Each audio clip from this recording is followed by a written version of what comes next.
இன்றைய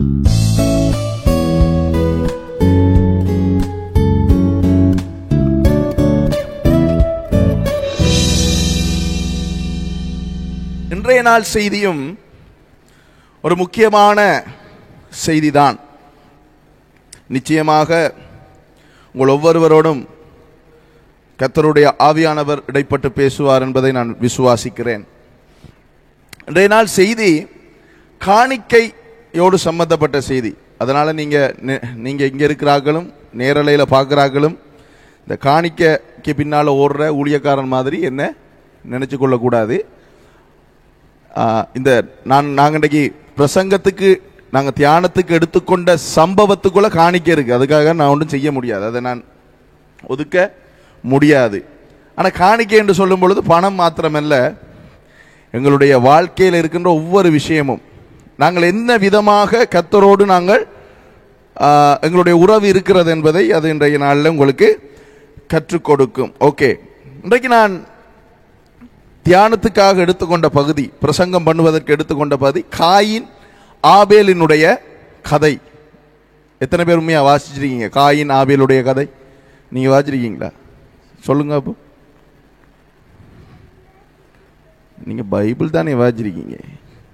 ஓகே, இப்ப இந்த ரெண்டு பேர், இவங்க ரெண்டு பேரும் யாரு? ஓகே, காயினும் ஆபேலும் சகோதரமா, ஃப்ரெண்ட்ஸா, நண்பர்களா, சகோதரர்கள்? ஓகே, இந்த ரெண்டு பேர்ல யார் நல்லவன்? ஏன்? ஓகே, காயின் ஆபேல கொண்டதால காயின் கெட்டவன், அப்படிதான் சொல்ல வாரீங்க. ஓகே, இப்ப நான் உங்கள்ட்ட ஒரு கேள்வி கேட்கலாம்னு நினைக்கிறேன்.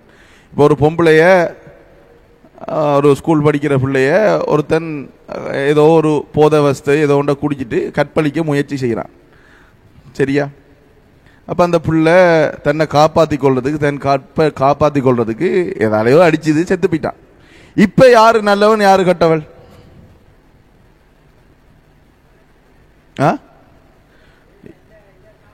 ஓகே, கொலை செஞ்சவள் கெட்டவளா? அப்போ யாரு கெட்டவள், யாரு நல்லவள்? இப்போ இந்த நான் இப்போ சொன்ன கதையில் அதான் இன்றைய கிறிஸ்தவ சமுதாயம் வேதத்தை ஒழுங்கா வாசிக்கிறது இல்லை, வேதத்தை ஒழுங்கா படிக்கிறது இல்லை. எடுத்தோடனே என்ன சொல்ற, நியாயம் தீர்க்கிறது. பனைமரத்துக்கு கீழே இருந்து ஒருத்தன் பாலை குடித்தாலும் அவன் கல் குடிக்கிறான்னு சொல்ற. அதுக்காக பனைமரத்துக்கு கீழே இருந்து பாலை குடிக்கிறதுக்கு நம்ம போனாலும் பிரச்சனை தான்.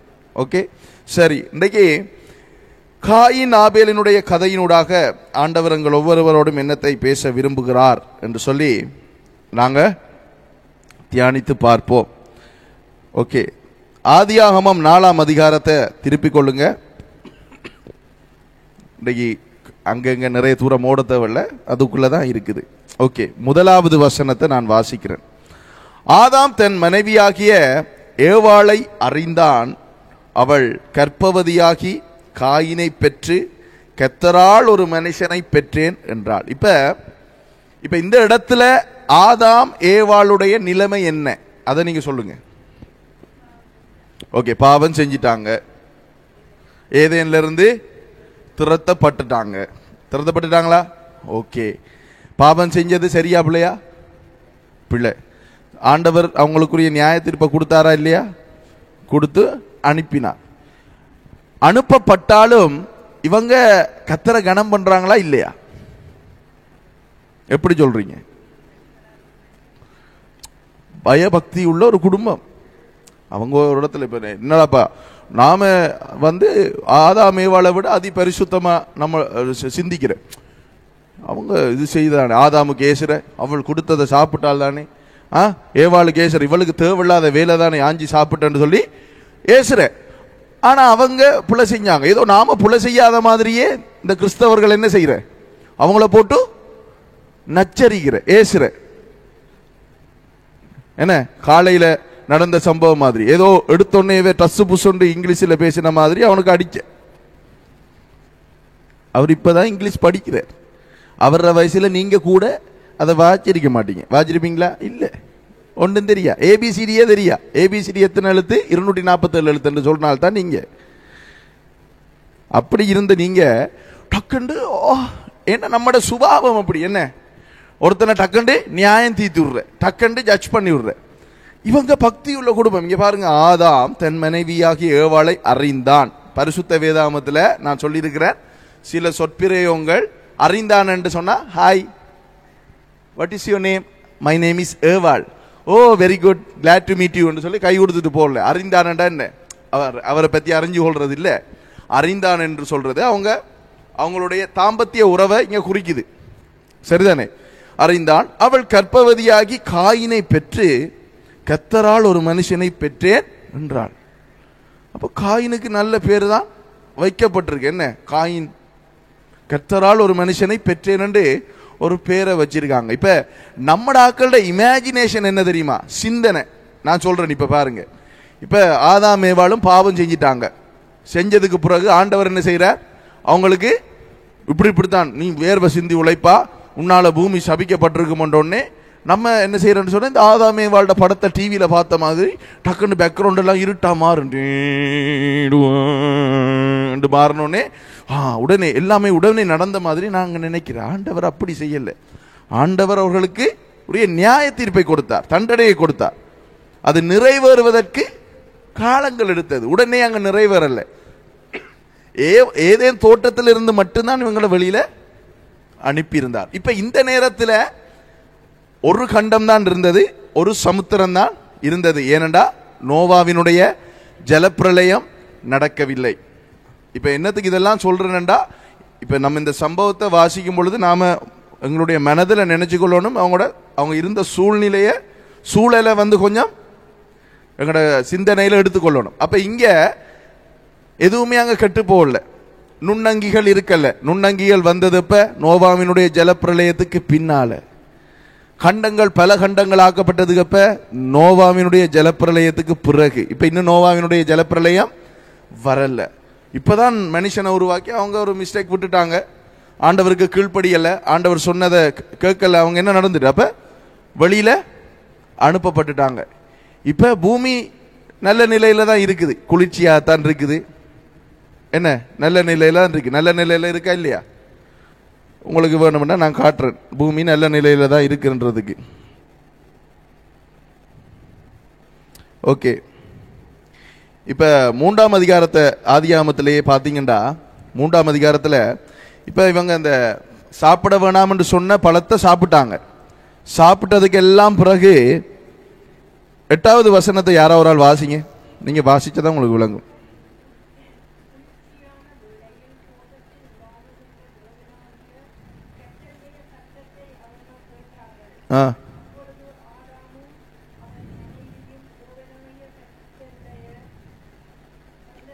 சந்நிதிக்கு பகலில் குளிர்ச்சியான வேளையிலே தோட்டத்தில் உலாவுகிற தேவனாகிய கர்த்தருடைய சத்தத்தை அவர்கள் கேட்டார்கள். அப்பொழுது ஆதாமும் அவன் மனைவியும் தேவனாகிய கர்த்தருடைய சந்நிதிக்கு விலகி தோட்டத்தின் விருட்சங்களுக்குள்ளே ஒளித்து கொண்டார். இப்ப பாவம் செஞ்சிட்டாங்க, செஞ்சாலும் பூமியினுடைய நிலைமை மாற்றப்பட்டிருக்கிறதா? மாற்றப்படல. பகல்ல குளிர்ச்சி இருக்குதா? கூலா தான் இருக்குது, எல்லாமே நல்லா தான் இருக்குது. அப்ப இங்க காயின் பிறக்கும் பொழுதும் எந்த நிலைமை ஆரம்பத்தில் இருந்ததோ அதே நிலைமை தான் இங்க இருந்தது. ஓகே, இப்ப 2வது வசனத்தை பாருங்க. பின்பு அவனுடைய சகோதரனாகிய ஆபேலை பெற்றாள். பின்பு, அப்ப மூத்தவன் யார்? காயின். பின்பு யாரு பெறா? ஆபேல். இத வடிவா நீங்க விளங்கிக் கொள்ளணும். அதே நேரத்தில் இங்க பாருங்க, இந்த சம்பவத்தை நீங்க படிக்கிறேன்னு சொன்னா, நான் உங்களுக்கு அடிக்கடி சொல்லியிருக்கேன், ஆண்டவர் ஒழுங்கின்றவனா ஒழுங்கில்லாதவரா? எல்லாத்தையும் ஒழுங்கின் கிரமமா தானே செய்யறாரு. அப்ப எல்லாம் ஒழுங்கின் படிதான் இங்க வேத புத்தகம் எழுதப்பட்டிருக்கு. ஓகே, ஆபேலை பெற்றாள். ஆபேல் ஆடுகளை மேய்க்கிறவனானான், காயின் நிலத்தை பயிரிடுகிறவனானான். இப்ப முதல் பிறந்தது காயின், 2வது பிறந்தது ஆபேல். ஆனா தொழிலை ஆரம்பித்தவன் யார்? முதலாவது ஆபேல், 2வது தான் காயின் தொழிலை ஆரம்பிக்கிறான். அதாவது மூல மொழிபெயர்ப்புல நீங்க பார்த்தீங்கன்னு சொன்னா, இல்லைன்னு சொன்னா ஆங்கில வேதாகமத்தை எடுத்து நீங்க வாசிச்சீங்கன்னு சொன்னா, அதுல ஆபேல் ஆடுகளை மேய்க்கிறவன் ஆனான், இங்கிலீஷில் அண்ட் என்று சொல்லி போட்டுதான் அங்கால காயின் நிலத்தை பயிரிடுகிறவன் ஆனான் என்று எழுதப்பட்டிருக்கு.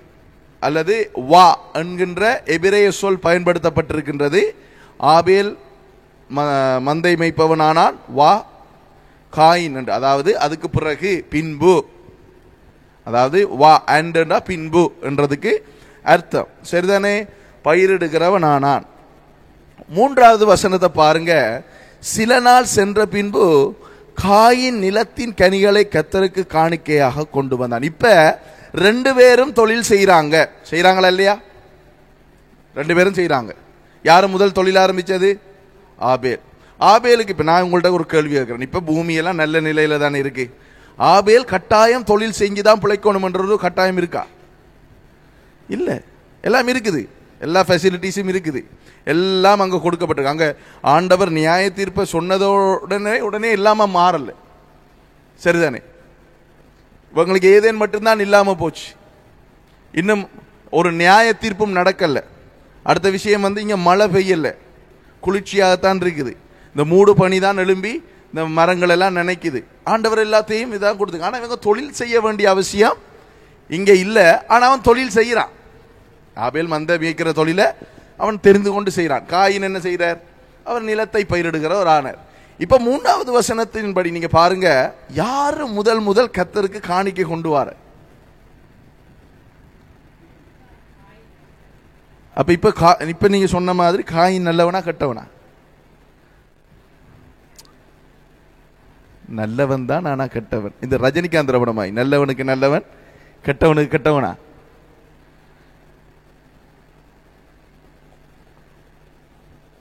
முதல் காணிக்கை கொண்டு வரது யாரு?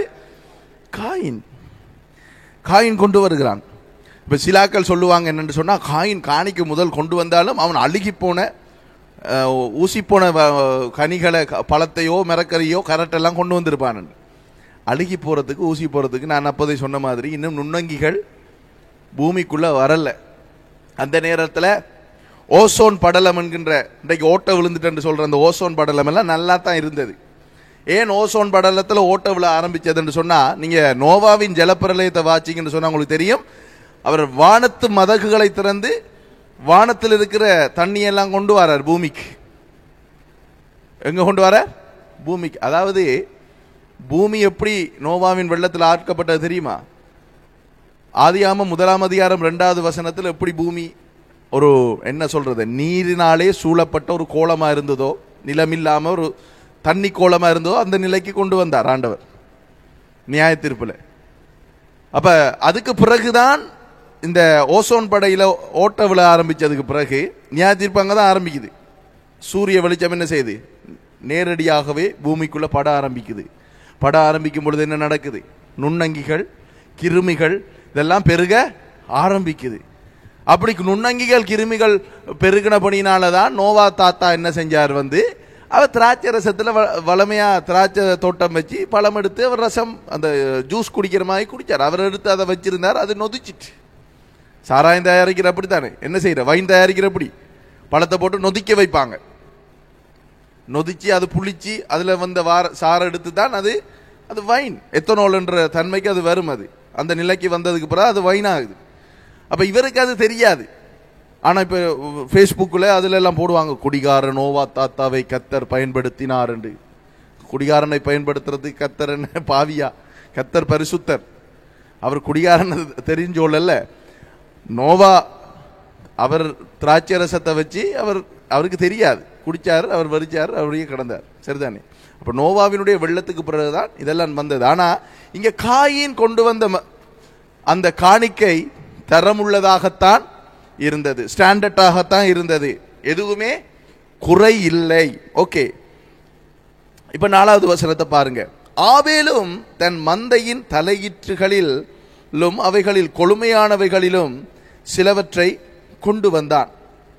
தலையீற்றுகளிலே என்ன கொண்டு வரான்? ஆபேல் என்ன செய்யறான்? தலையீற்றுகள்ல கொண்டு வரான், கொழுமையானவைகளை கொண்டு வரான். கொழுமையானவர் என்றோடனே அப்ப இதை விட அது ஸ்டாண்டர்ட் என்று சொல்லி நம்ம சிந்திக்க கூடாது. ஆடுகள் எல்லாம் நல்லா தான் இருந்தது அந்த நேரம். ஓகே, சிலவற்றை கொண்டு வந்தான். ஆபேலையும் அவன் காணிக்கையையும் கர்த்தர் அங்கீகரித்தார், காயினையும் அவன் காணிக்கையையும் அவர் அங்கீகரிக்கவில்லை. அப்பொழுது காயினுக்கு மிகவும் எரிச்சல் உண்டாகி அவன் முகநாடி வேறுபட்டது. அதாவது ஆபேலினுடைய காணிக்கையை கர்த்தர் அங்கீகரித்தார். சரிதானே? காயினுடைய காணிக்கையை அவர் அங்கீகரிக்கவில்லை என்று சொன்னா அவர் ரிஜெக்ட் பண்ணினார், அவருக்கு பிடிக்கல என்று சொன்னார் என்று இல்லை, அவர் அங்கீகரிக்கல, காணிக்கையை பெற்றுக்கொண்டார். இப்போ உதாரணத்துக்கு நான் சொல்றேன், இப்ப எனக்கு ஒரு தேவை இருக்குன்னு வைப்பமே, எனக்கு ஒரு தேவை இருக்கு. இப்ப என்னுடைய தேவைக்கேற்ற விதமாக ஒருவர் பணத்தை கொடுத்தால் அது என்ன, எனக்கு திருப்தியும் சந்தோஷமும் ஏற்படும். ஏன்? என்னுடைய தேவை, எனக்கு பிரியமான, இப்ப சும்மா சொல்லுவோம், எலோகித்துக்கு எந்த டாய்ஸ் விருப்பம் அந்த நேரத்தில்ன்றதை கொடுத்தா தான் அவர் சந்தோஷப்படுவார். அவர்கிட்ட இருக்கிற டாய்ஸை கொடுத்தா அவர் சந்தோஷப்படுவாரா? இல்லை.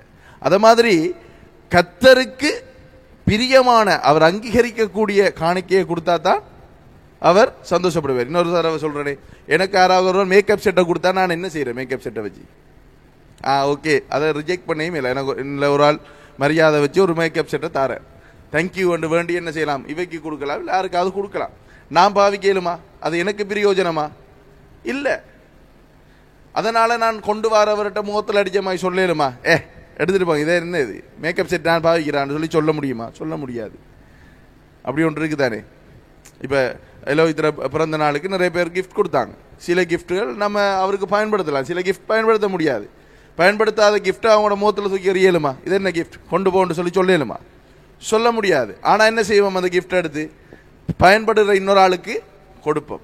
இப்போ நமக்கு பயன்படக்கூடிய கிஃப்ட் வரும் பொழுது, பரிசு நமக்கு கிடைக்கும் பொழுது என்ன செய்வோம்? அதை நாம வச்சுக்கொள்வோம், சந்தோஷமா ஏற்றுக்கொள்வோம். அப்ப இங்க என்ன நடக்குதுன்னு சொன்னா, ஆபேல் கொடுத்த காணிக்கையை கர்த்தர் அங்கீகரித்தார், காயின் கொடுத்த காணிக்கை என்ன செய்தார்? அவர் அங்கீகரிக்கவில்லை. அதற்காக எடுத்துட்டு போன்னு சொல்லல, எனக்கு இந்த காணிக்கை வேணாம் என்றும் கர்த்தர் சொல்லவில்லை. அப்ப இத பார்த்த காயின், அதாவது எந்த பேர், அதான் இன்னத்த உதாரணத்துக்கு இது விளங்கப்படுத்த வாரன்னு சொன்னா, ஒருவர் நமக்கு கொடுக்கின்ற ஒரு பரிசோ ஏதோ ஒரு விஷயத்தை நம்ம பெற்றுக்கொண்டுட்டு சரியா நாம எந்த ரியாக்ஷனும் இல்லைண்டா, இப்ப நமக்கு திருப்தியானன்னு சொன்னா நம்ம முகத்துல தேங்க்யூடாப்பா, இதுதான் நான் எதிர்பார்த்து கொண்டிருந்தேன், உண்மையா நான் இதுக்காக ஜெபிச்சு கொண்டிருந்தேன், நான் கிடைச்சிட்டு நன்றி என்று சொல்லி ரியாக்ட் பண்ணுவோம். தேவையில்லாத ஒன்று வந்தா என்ன செய்வோம்? தேங்க்யூ என்று சொல்லுவோம். அந்த முகத்திலேயே விளங்கும் அவருக்கு திருப்தி இல்லை இந்த கிஃப்டில் என்று சொல்லி. நம்ம அதெல்லாம் பார்க்குறோம் இல்லையா? இப்போ ஒரு ஷர்ட் ஒரு ஆளுக்கு வேண்டி கொடுக்கக்குள்ள நமக்கு தெரியும் அவருக்கு திருப்தியா திருப்தி இல்லையான்னு சொல்லி. விளங்குதா? அப்ப அதே மாதிரி காயின் கர்த்தரை பார்க்க பொழுதோ ஆபேலினுடைய காணிக்கையிலே அவர் திருப்தி அடைகிறார், அவர் அங்கீகரிக்கிறார், அவர் சந்தோஷப்படுகிறார், அதை ஏற்றுக்கொள்கிறார். ஆனா காயின் கொடுத்த காணிக்கையை கர்த்தர் அங்கீகரிக்கவும் இல்லை, எடுத்துட்டு போன்னு சொல்லவில்லை, அவர் பேசாம என்ன செய்யறார்? ஆனா வேதம் சொல்லுகிறது அங்கீகரிக்கவில்லை, ஆனா ஏற்றுக்கொண்டார். ஓகே. அப்ப நாம் இப்ப இதை வாசிக்கும் பொழுது சில நேரங்களில் நமக்குள்ள பிழையான சிந்தனைகள் உருவாக ஆரம்பிக்கும். என்னடாப்பா அவன் தானடாப்பா ஃபர்ஸ்டா கொண்டு வந்தான், அதை என்னடாப்பா ஆண்டவருக்கு ஏற்றுக்கொள்ள இல்லாதா? ஏண்டாப்பா அது நம்ம இது செய்ய ஏண்டாப்பா அவர் ஏற்றுக்கொண்டிருக்கலாம் தானே காயின் காணிக்கையும், ஆபேலை மட்டும்தானே ஏற்றுக்கொள்ற, என்ன அவர் என்ன பட்சவாதம் உள்ள தேவனா, என்ன வித்தியாசம் பார்க்கிறாரா? சில இடங்கள்ல சொல்லுவாங்க, என்ன என்ன அந்த பாஸ்டருக்கு நாம சாப்பாடு கொடுத்தா அவர் சாப்பிட்ற இல்லை. இப்போ சாதி பார்க்குற பாஸ்டர்ஸ் மேல என்ன செய்வாங்க, நல்ல ஸ்டாண்டர்டான ஆக்கள் கூட்டிக் கொண்டு சாப்பாடு கொடுத்தா சாப்பிடுவார். அவர் சபையிலே இருக்கும் அந்த விசுவாசி கொஞ்சம் சாதி குறைஞ்ச என்று சொன்னா அந்த சாதி குறைஞ்ச விசுவாசி கொடுக்குற சாப்பாடை தேங்க்யூ சிஸ்டர் அண்ட் ஓட்டு எடுத்து நாய்க்கு போட்டுரும், இல்லை வேற யாருக்கும் அந்த பிச்சைக்காரனுக்கு கொடுத்து அனுப்பு என்று சொல்லி செய்கிற ஆக்களும் இருக்கிறாங்க. அப்படியா கர்த்தர் அப்படி பார்க்கிறாரா? ஓகே, நம்ம தொடர்ந்து வாசிப்போம். இதுல என்ன சம்பவம் இருக்குன்னு சொல்லி இன்றைக்கு நமக்கு ஆண்டவர் கற்றுக் கொடுப்பார். ஓகே, அப்ப காயினுக்கு மிகவும் எரிச்சல் உண்டாகி அவன் முகநாடி வேறுபடுது. இப்ப 6வது வசனத்துல கர்த்தர் காயினோடு பேசுகிறார். அப்பொழுது கர்த்தர் காயினை நோக்கி, உனக்கு ஏன் எரிச்சல் உண்டாயிற்று? உன் முகநாடி ஏன் வேறுபட்டது? நீ நன்மை செய்தால் மேன்மை இல்லையோ? நீ நன்மை செய்யாதிருந்தால் பாவம் உன் வாசற்படியில் படுத்திருக்கும். அவன் ஆசை உன்னை பற்றி இருக்கும், நீ அவனை ஆண்டு கொள்ளுவாய் என்றார். சரியா? இப்ப காயினுக்குள்ள ஏற்பட்ட அந்த நிலைமையை கர்த்தர் கண்டார். அவருடைய கண்களுக்கு மறைவானது ஒன்றும் இல்லை. அப்ப ஆண்டவர் வந்து இப்ப என்ன செய்யறார்? காயினோட பேசுறார். அதுல பாத்தீங்கன்னா கர்த்தர் இருக்குது. கர்த்தர் வந்து காயினோடு பேசுறார். என்ன சொல்றார்? ஏன் உன்னை முகநாடி வேறுபட்டது, உனக்கு எரிச்சல் உண்டானது? ஏன் நீ நல்லதுதான் செய்தா, அவன் தீமை ஒன்றும் செய்யல. கர்த்தருக்கு காணிக்க கொடுக்கணும் முதலாவது தீர்மானித்ததே காயின் தான், ஆபேல் இல்ல. காயின் கொடுக்கிறான். காயின் கொடுத்தத ஆபேல் பார்க்கிறான். பார்த்து ஏன் நான் கொடுக்க கூடாதான்னு தான் அவர் கொண்டு வந்து கொடுக்கிறார். நானும் கொடுப்பேன் கர்த்தருக்கு, எனக்கும் கொடுக்கலும். காயின் 5000 ரூபா கொடுத்தா நான் 10,000 ரூபா கொடுப்பேன் கொடுக்கிறார். ஆனா ஆபேலினுடைய காணிக்கை அங்கீகரிக்கப்படுகிறது, காயினுடைய காணிக்கையை கர்த்தர் அங்கீகரிக்கல. அப்ப அதனால காயின் அவர் புறக்கணிச்சு தள்ளல. விளங்கிட்டா? அப்ப இவனுடைய உள்ளான நிலைமை என்ன வருதுன்னு சொன்னா எரிச்சல் உண்டாகுது, இவனுடைய முகநாடி வேறுபடுது. அப்ப ஆண்டவர் வந்து பேசுறேன், நீ நல்லதுதான் செய்தா, அதனால உனக்கு மேன்மை கிடைக்கல என்று சொல்லி உன்னுடைய சுபாவம் மாற்றம் அடைகிறதா? இதே சம்பவம் நீங்க மூத்த குமாரன் இளையகுமாரன் கதையில வாசிக்கலாம். இளையகுமாரன் தான் செய்த பிள்ளைய ஒத்துக்கொண்டு என்ன செய்யறான்? தன்னுடைய தகப்பனிடத்துல வாரான். வந்து என்ன சொல்றான்? நான் செஞ்சது பிள்ளைதான், என்ன மன்னிச்சு கொள்ளுங்க என்று சொன்னோடனே ஓகே பிரச்சனை இல்லை. அவர் எதுவுமே பேசல. அவனுடைய மனம் திரும்புதல், அவனுடைய இதை ஏற்றுக்கொள்ளுகிறார். ஏற்றுக்கொண்டு என்ன செய்யறார்? ஒரு ஆடு அடித்து அங்க ஒரு பாட்டி நடக்குது, வேற எதுவுமே அங்க நடக்கல. இத புரிந்து கொள்ள முடியாத ஒரு மூத்த குமாரன் என்ன செய்யறான்? இளையகுமாரன் வந்தாண்டு பாட்டி நடக்குது, ஆடு அடிச்சு சாப்பாடு நடக்கணும்னே இவருக்கு அப்செட் ஆனோடனே தகப்பன் வந்து என்ன சொல்லுறார்? உன்னுடைய தம்பி பிள்ளையான வழியிலே போயிருந்தான், இன்றைக்கு அவன் மனம் திரும்பி வந்தான், அதை நான் சந்தோஷமா இருக்கிறேன். ஏன் அவன் திருந்திட்டான் என்று சொல்லி நான் சந்தோஷப்படுறேன் என்று சொல்ல, நீர் அவர் குழம்புறாரு. குழம்புனோட என்ன சொல்றாரு? அப்பா என்னுடையதெல்லாம் உலகாலம் உன்னுடையதுதான்.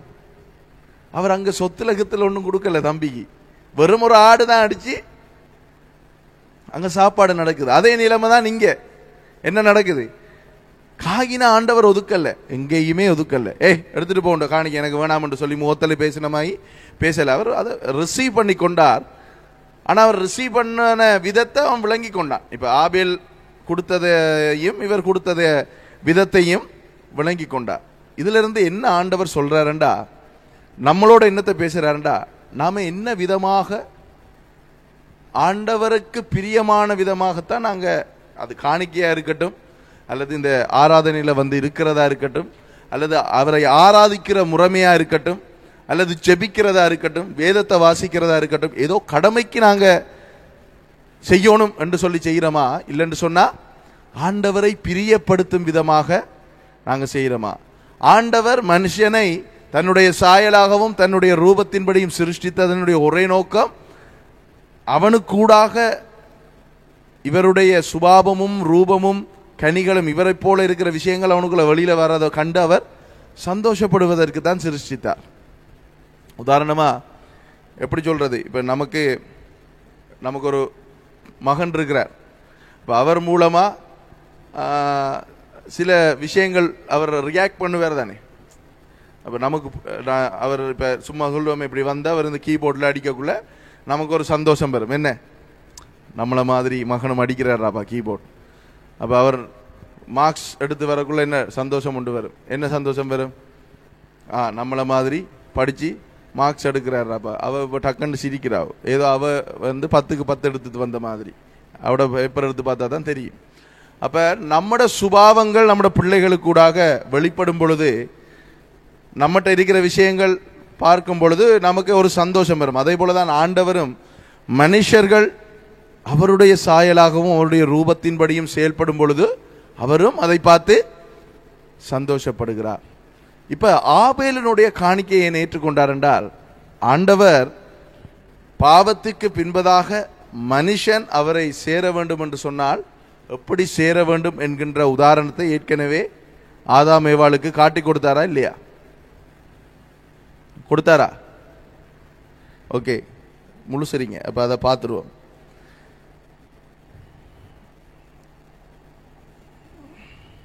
ஓகே, நீங்க 3ஆம் அதிகாரத்தில்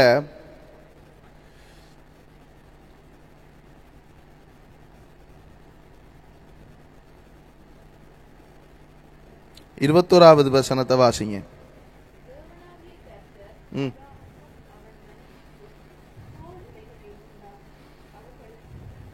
ஓகே. தேவனாகிய கர்த்தர் ஆதாமுக்கும் அவன் மனைவிக்கும் தோளுடைகளை உண்டாக்கி அவர்களுக்கு உடுத்தினார். இவர்கள் ஆண்டவர் தோளுடைகளை உருவாக்கி உடுத்துவதற்கு முன்பதாக இவர்கள் என்ன உடை உடுத்திருந்தார்கள்? அத்திமரத்தினாலே ஒரு இலையை உண்டாக்கி உடுத்திருந்தாங்க. இப்ப இங்க என்ன நடக்குது? தோளுடையை கர்த்தர் கொடுக்கிறார். தோளுடையை கர்த்தர் கொடுக்க வேண்டும் என்று சொன்னால் அங்க எப்படி தோல் வந்திருக்கும்? தோல் வந்திருக்குமா? ஏதோ ஒரு மிருகம் அங்கே அடிக்கப்பட்டிருக்கும், ஏதோ ஒரு மிருகம் அங்கே கொலை செய்யப்பட்டிருக்கும். எந்த மிருகம் என்று இங்க எழுதப்படல, ஆனா இங்க அடிக்கப்பட்டிருக்குது. ஆனா நீங்க பின்னால வாசிச்சு போக்குள்ள விளங்கி கொள்ளலாம், அது நிச்சயமா ஒரு ஆடு அந்த மாதிரி தோல் தான் நாங்க கொடுக்கப்படுறோம். ஏன்னா ஆடுகள் தான் இவங்க பலியிடுறாங்க. அப்ப கர்த்தர் என்னத்தை அங்க சொல்லி கொடுத்தார்? தனக்கு பிரியமா, தன்னை நெருங்க வேண்டும் என்றால் என்ன செய்ய வேண்டும்? அவருக்கு பிரியமானது எது? அவர் இரத்த வெறியன் கொண்டவர் அல்ல. ஆட்டிறைச்சி சாப்பிடணும் என்ற வரி இல்லை, மாட்டிறைச்சி சாப்பிடணும் என்ற வரி இல்லை, ரத்தத்தை கண்டாத்தான் அவர் அடங்குற தேவன் இல்லை. பாவத்தினுடைய பரிகாரம், அதாவது ரத்தம் சிந்தாமல் பாவ மன்னிப்பு இல்லை. இயேசு கிறிஸ்து வரும் வரைக்கும் இவர்களுக்கு ஒரு சடங்கை அவர் உருவாக்கி கொடுத்திருந்தார். ஒரு கலாச்சார ஒரு முறைமையை, ஒரு ஸ்டெப்பை அவர்களுக்கு உருவாக்கி கொடுத்திருந்தார். என்ன? நீங்க பலிகள் மூலமாகத்தான் என்னை நெருங்க வேண்டும். அப்ப அந்த பலிகளை எங்க ஆரம்பிக்கப்பட்டது? ஏதேன் தோட்டத்தில். ஆண்டவர் அதை அவர்களுக்கு, அதாவது முதலாவது மனிதனாகிய ஆதாமுக்கும் ஏவாளுக்கும் அதை உதாரணமாக காட்டி கொடுக்கிறார். அப்ப இங்க ஆபேல் வந்து என்ன செய்கிறான்? அந்த முறையை பின்பற்றுறான். விளங்கிச்சா? காயின் கனி வகைகளை கொண்டு வந்தது தவறு அல்ல. கர்த்தரை பிரியப்படுத்த வேண்டிய இது வந்து என்ன செய்யணும்? அவர் சொல்லிக் கொடுத்த வழியில நடக்க வேண்டும். இப்ப விளங்குதா ஏன் இவங்களுக்குள்ள அந்த முரண்பாடு ஏற்பட்டதுக்கான காரணம்? கர்த்தர் அந்த பலியை அங்கீகரிக்காத காரணம் என்னன்னு சொன்னா, இன்னும் இவங்க பாவ சுபாவத்தோட தானே இருக்கிறாங்க. இவர்களுக்குள்ள அந்த பாவ சுபாவம் இருக்கு. இவங்க ஆண்டவரை விட்டு விலகி போயிட்டாங்க. எங்க போயிட்டாங்க? அந்த பழத்தை சாப்பிட வேணாம் என்று சொல்லி அந்த பழத்தை சாப்பிட்டாச்சு. சாப்பிட்ட பிறகு என்ன நடந்தது? இந்த பாவ சுபாவம் இவர்களுக்குள்ள வந்துட்டு, வந்ததுக்கு பிறகு ஆண்டவர் என்ன செய்கிறார்? நீங்க இந்த பலிகளை செலுத்துவதன் மூலம்தான் நீங்க நெருங்க வேண்டும். அந்த பெரிய மோசே அவன் கூட என்ன செய்தான்? பலி செலுத்தி தான் கர்த்தரை நெருங்கினான். அவனுக்கு ஆசரிப்பு கூடாரத்தை அமைத்து என்ன செய்தார்கள்? பலி செலுத்தினார்கள். அந்த முறைமை ஆண்டவர் அங்கே கொண்டு வந்தார். அப்ப இங்க காயின் கனி வகைகள் கொண்டு வந்த தவறல்ல. ஆபேல் ஆடுகளை கொண்டு வந்து என்ன செய்தான்? அதை காணிக்கையாக செலுத்தினான். எங்கட வாழ்க்கையிலையும் நாங்க என்ன செய்யணும் என்று சொன்னா, கர்த்தருக்கு பிரியமானது எது என்பதை தேடி கண்டுபிடிச்சு அதை செய்யணும். அதை தேடி கண்டுபிடிக்கத்தான் ஆண்டவர் எங்களுக்கு வேத புத்தகத்தை, பரிசுத்த வேதாகமத்தை கரங்களிலே கொடுத்திருக்கின்றார். அதான் ஆண்டவர் ஒரு இடத்திலே சொல்லுகிறார், என் வசனத்தை கேளாதவனுடைய ஜெபமும் எனக்கு அருவருப்பானது. அப்ப நிறைய பேர் நினைக்கிறது என்னன்னு சொன்னா, காணிக்க போட்டா நாங்க தப்பிடுவோம் என்று நினைக்கிறது. காணிக்க போட வேணான்னு சொல்ல, காணிக்க போடுங்க, அது கர்த்தருடைய பங்கு. நீங்க போடுற தசம பாகம் வந்து உங்களோடது இல்லை. கர்த்தர் உங்களுக்கு கொடுத்த ஆசீர்வாதத்தில் அவரோட பங்கத்தான் நீங்க இங்க கொண்டு வந்து போடுறீங்க. சிலாக்கள் என்ன நினைக்கிறேன், நாங்கள் ராப்போசனம் எடுத்தா தப்பிடுவோம் என்று நினைக்கிறேன். அப்படி இல்லை. ஆண்டவர் எல்லாவற்றையும் பார்க்கிறார். அவர் என்னத்தை பார்க்கிறார் தெரியுமா? அவருடைய வசனத்தை இந்த அளவுக்கு நாங்கள் எங்களுடைய வாழ்க்கையில கனம் பண்ணுகிறோம், கடைப்பிடிக்கிறோம், பின்பற்றுகிறோம் என்கிறதான் முக்கியம். அவர் ஒரு விஷயத்தை செய்யாது என்று சொன்னா செய்யக்கூடாது. அவர் ஒரு விஷயத்தை இப்படித்தான் செய்யணும் என்று சொன்னா அதை அப்படித்தான் செய்யணும். அதை மாத்தி செய்யக்கூடாது. அதை மாத்தி செய்யலாமா? தாவீது வாழ்க்கையில நீங்க பாத்தீங்கன்னா தெரியும். உடன்படிக்கையை பட்டியை கொண்டு வரும் பொழுது என்ன செய்யறான்? மாட்டு வண்டியில வச்சு, குதிரை வண்டியில வச்சு கொண்டு வரான். ஏன் குதிரை வண்டி? பெலிஸ்தியர்கள் மாட்டு வண்டியில வச்சு கொண்டு போனாங்க. அந்த உதாரணத்தை அவன் பின்பற்றி செய்யறான். அன்றைக்கு கத்தோலிக்க தேவாலயங்கள்ல நீங்க பார்க்கும் பொழுது ஃபீஸ்ட் செய்யறாங்க, விழாக்கள் கொண்டாடுறாங்க, திருவிழாக்கள் வைக்கிறாங்க. இந்த திருவிழாக்கள் பரிசுத்த வேதாகமத்தில் ஆண்டவர் அனுமதிச்சது உண்டோ? திருவிழாக்கள் செய்து திருவிழாக்கள் முடிஞ்சதுக்கு பிறகு என்ன செய்வாங்க? திருவிழா காலங்களில் அவங்க பரிசுத்தமா இருப்பார்களா? நிச்சயமா சாராய போத்தலோட தான் இருப்பாங்க, குடிப்பாங்க, வெறிப்பாங்க. இதெல்லாம் கர்த்தர் பிரியப்படுவாரா? பிரியப்பட மாட்டார். அவங்களுடைய திருவிழாக்கள் என்ன விதமாக நிறைவு பெறும்? நிச்சயமா போத்தலோட தான் நிறைவேறும். குடியும் அடியும். கொடி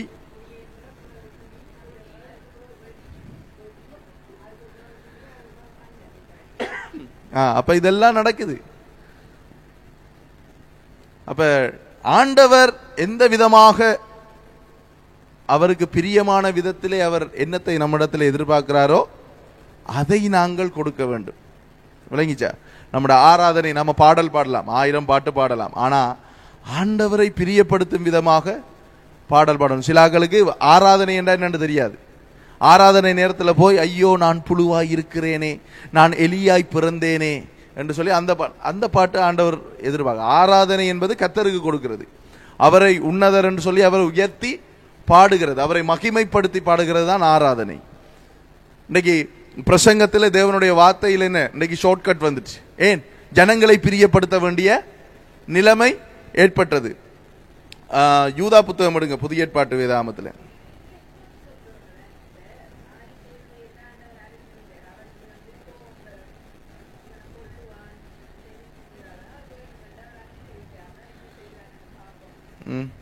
அப்படி என்றா இப்ப நீங்க சொல்ற இந்த கருத்தின்படி ஆண்டவர் வேணுமென்று தூண்டி விட்டு முஸ்பாத்தி பார்த்துட்டு இருக்காரா?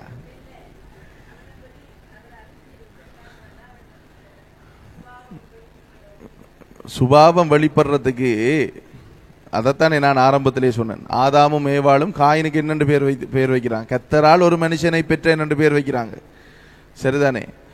ஆதாமும் ஏவாளும் பாவம் கர்த்தருக்கு விரோதமா செய்திருந்தாலும் கர்த்தரை குறித்த பயத்தில் இவனை வளர்த்திருப்பாங்களா இல்லையா? அவங்க யாரை பார்த்தாங்க? அந்த நேரம் விக்கிரகங்கள் இல்லை, சரியா? வேறு மதங்கள் இல்லை, வேற எந்த ஒரு விஷயமும் இல்லை. ஆதாமும் ஏவாளும் காயினும் ஆபேலும் மாத்திரம்தான். ஏதேன் தோட்டம் இருந்ததா இல்லையா? அழிஞ்சிட்டா? இல்ல. இப்ப ஆதாம் கூட்டி கொண்டு போய் காட்டிருப்பானா இல்லையா? அங்கதான் இருந்த நான் மேனே இப்படித்தான் ஆண்டவருக்கு விரோதமா நான் இப்படி ஒரு பிள்ளையை செஞ்சிட்டேன், அதனாலதான் அந்த வளவுக்குள்ள இருந்து ஆண்டவர் என்ன திரத்திட்டார், வெளியில போயிட்டார். அப்ப இவன் போய் பார்க்கக்குள்ள அங்க வீசுகின்ற சுடரொளி பட்டயத்தோட கேருபீன்களும் சேராபீன்களும் இருந்திருப்பாங்களா இல்லையா? இதெல்லாம் பார்த்திருப்பாங்களா இல்லையா? அந்த இடத்துக்கு போகணும். சும்மா நம்மட இஷ்டத்துக்கு வந்து சிந்திக்க கூடாது. அது உள்ளுக்குள்ள அவங்களுக்குள்ள எப்படி இருந்தது, அதனாலதான் ஆண்டவர் தூண்டி விட்டார். இல்ல இல்ல, அதனால இல்ல. அவனுக்குள்ள அப்படி இருந்ததால தூண்டி விட வேண்டிய அவசியம் ஆண்டவருக்கு இல்லையே. அவங்களுக்கு யார தெரியும்? கர்த்தரை மட்டும்தான் தெரியும். அந்த நேரத்துல வேற கடவுள் வழிபாடு இல்லை. ஆதி மனுஷன் இந்த காலத்துல அந்த நேரத்துல யார் இருந்தா? கர்த்தர் மட்டும்தான் இருந்தா. ஏதேன் தோட்டம் இருந்தது, பூமி அழிக்கப்படல, வேற மனிதர்கள் இல்ல, வேற எங்கேயும் ஆக்களும் இல்லை. இவங்க 4 பேரும் தான் இருந்தாங்க. அப்ப கர்த்தர் இவர்களுக்கு கொடுத்த அந்த பனிஷ்மெண்ட், அந்த தண்டனையை நிச்சயமா இவங்கள்ட்ட பேசியிருப்பாங்க. அப்ப இப்ப ஆபேலுக்கு அப்படி தெரியும். சரி, இப்படி ஆபேலுக்கு அப்படி தெரியும். ஆட்டு மந்தையில கொழுமையானவர்களையும் தரமானவைகளையும் கொண்டு போனா தான் கர்த்தர் பிரியப்படுவார் என்று எப்படி தெரியும்? அவர் 2ஆவதா காணிக்கையை கொண்டு போயிருந்தாலும் கர்த்தருக்கு பிரியப்படுத்துற விதமா தானே அவன் காணிக்கையை கொண்டு போனான். கர்த்தர் அங்கீகரிக்கிற விதமா தானே காணிக்கையை கொண்டு போனான். காயினுக்கும் தெரிஞ்சிருக்கும். நிச்சயமாக ஆதாம் சொல்லியிருப்பான். என்ன சொல்லியிருப்பான்? இப்படித்தான் போகணும். இந்த இருக்கு இந்த உடுப்பு, இந்த தோளிலான உடுப்பு இருக்குதானே, இதை கர்த்தர் கொடுத்தது. நாங்க இலையில உடுப்பு தச்சிருந்தோம். நம்ம கொஞ்சம் சிந்திக்கணும். இலையில உடுப்பு தச்சிருந்தோம், நல்ல காலம் அந்த இலையோட வரல, காஞ்சி கருவாடை போய் கீழே விழுந்திருக்குமோ, இல்ல திருப்பியும் இலையை தான் பிச்சிருப்போம். ஆண்டவர் தான் இந்த சிஸ்டத்தை எங்களுக்கு கொடுத்தார். அப்ப இதன் மூலமாகத்தான் நாங்க கர்த்தரை பிரியப்படுத்த வேண்டும். ஓகே, இப்ப விளங்கிட்டா உங்களுக்கு? யூதா 1ஆம் அதிகாரம் 11வது வசனத்தை பாருங்க. அது ஒரே ஒரு அதிகாரம் தான். அந்த யூதா யார்? இயேசு கிறிஸ்துனுடைய சகோதரன், மரியாளுக்கு பிறந்த, வெளிப்படுத்தலுக்கு முன்னால் இருக்கு, மரியாளுக்கு பிறந்த யாக்கோபினுடைய தம்பி.